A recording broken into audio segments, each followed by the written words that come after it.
సంవత్సరాలుగా నేను దేవుని కార్యం కొరకు ఎదురు చూస్తున్నాను. నా జీవితంలో ఇంకా దేవుడు తన బలమైన కార్యం జరిగించలేదు.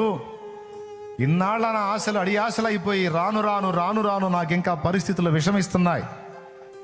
శ్రమ కొలిమి ఎక్కువైపోతుంది. అయ్యో, ఇక నాకు నిరీక్షణ లేదని విశ్వాసాన్ని కోల్పోయి సైతాను ప్రేరణకు లొంగిపోయి జీవితాలను ముగించుకుందాం అనుకునేటువంటి అల్ప విశ్వాసులు లేకపోలేదు.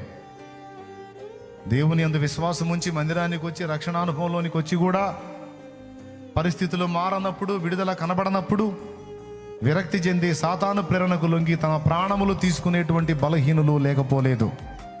నా ప్రియమైన బిడలారా, మీ అందరికీ 2 చేతులెత్తి దండం పెట్టి చెప్తున్నాను, యేసు ప్రభు రెక్కల నీడకి ఎప్పుడైతే వచ్చావో, ఆయన రక్తంలో నువ్వు ఎప్పుడైతే కడగబడ్డావో, ఇక అప్పటి నుంచి దయచేసి నువ్వు దేని వైపు, ఏ పరిస్థితి వైపు, ఏ అవమానం వైపు, ఏ మనిషి వైపు చూడొద్దు.